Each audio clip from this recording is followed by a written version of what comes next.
Yep, we got some issues. The issue seems to be residing in this connector. Not the connector itself, but the whole wire itself. This is the 12 volt system, and right next to it is the 120 volt system, and that simply connects with this cable here, and I plug into a wall there. So, or shore power, I should say. So this works fine. And when this fails, what happens basically is the whole fridge shuts down and it turns off, and with no warning. And I just happened to notice, and I plug this into shore power, and it immediately turns the fridge back on again. Once this turns on, I replug this back in, and if I leave this in and plug this in at the same time, it does not reset. It will not fix this problem. So I unplug this, plug this in to shore power. It turns the fridge on. Then, while this is still plugged in, I plug this back in. Once this is in, then I can disconnect this, and the whole fridge turns back on again. Say what? Yeah, it takes some problem solving. It took a while to figure out what was going on with this, but I was going through heart attack after heart attack, because without this guy, my life becomes very difficult, very different, and the need for solar panels and whatnot are not even needed, or even the solar batteries. So there's a lot of things going on with that made my heart skip a beat. Replacing that fridge would be very costly. It's over $800, $900 for that fridge. And it's not much larger than your standard cooler. You know, it's a little bit larger than your standard family-size cooler. I can pack that with about 14 days of cold supply food, as well as my other options with supply for dry food and water. But it all works together. It's all a system: the water, the fridge, the solar, and the batteries. So yeah, that's the centerpiece of the whole system, and if that fails, it makes this whole trip just kind of useless in my mind.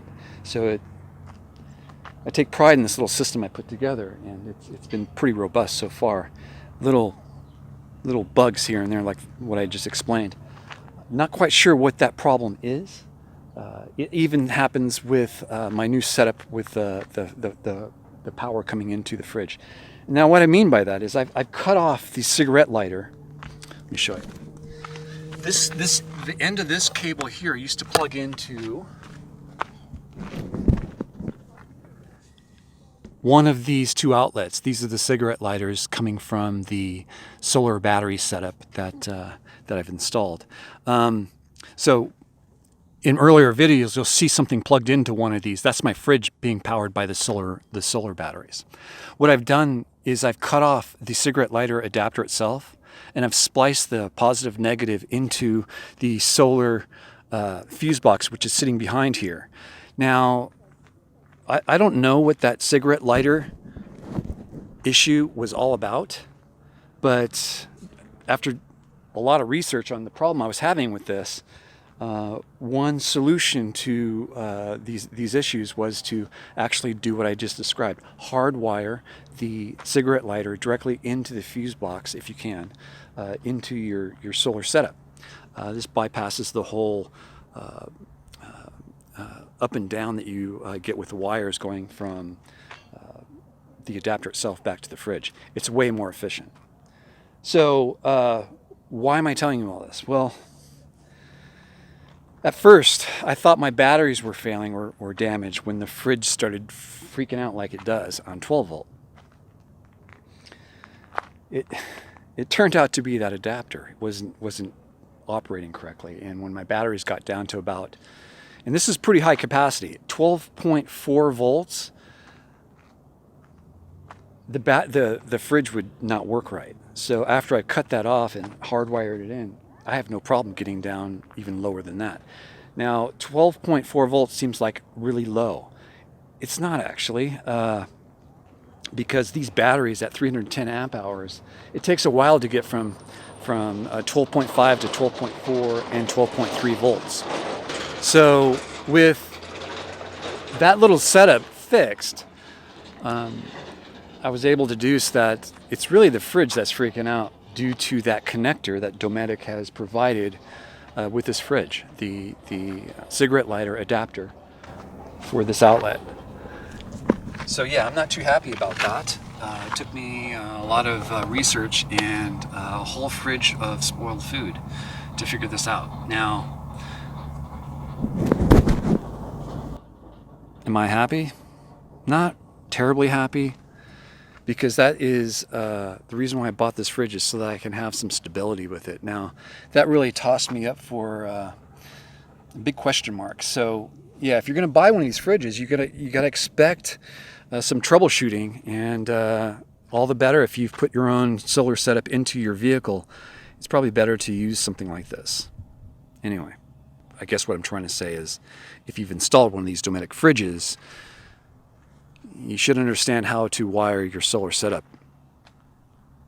for these very issues. Or Dometic should just do the right thing and say, don't use this adapter unless it's an emergency. But yeah, boom, that was the issue. So I'm actually looking to replace these so I can get fast charging, or maybe like a hotspot, not a hotspot, but a wireless charging spot right here.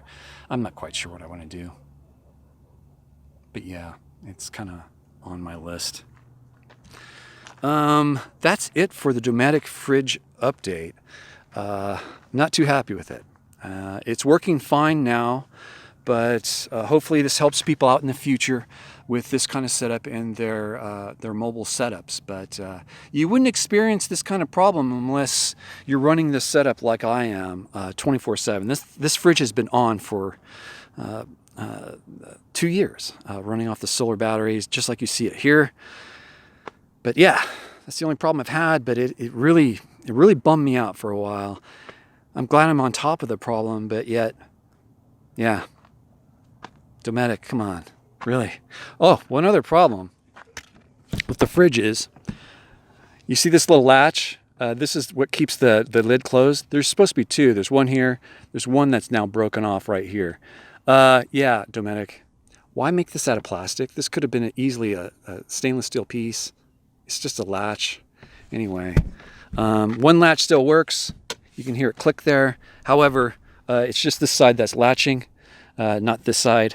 And I'm not too concerned about it, because it's simply the way it's designed. Cold air tends to really sit at the bottom of these fridges, and it gets warmer as you get closer to the top.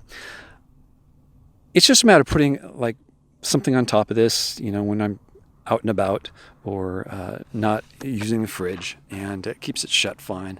But really, Dometic, plastic latch, yeah, it broke, but no fault of my own. It seemed to be compromised at some point, because that broke a while ago. I just haven't really been vocal about it. Anyway, I'm dealing with it. That's it for the Dometic fridge update. If the guys got something from that, but I still recommend the fridge. However, at the price point that it's at, I'm a little concerned about that connector. They should have made something more efficient. Just my point of view, but maybe it's supposed to be run off an alternator or car setup versus what I'm using it for. Anyway, this is the fix for long-term use, more permanent setup with a portable fridge. Dometic CFX Fridge. Thanks for everything. Comments down below. If you have any questions, please do that in the comments as well. Eminence, Pahrump, X5, and Larry Word out.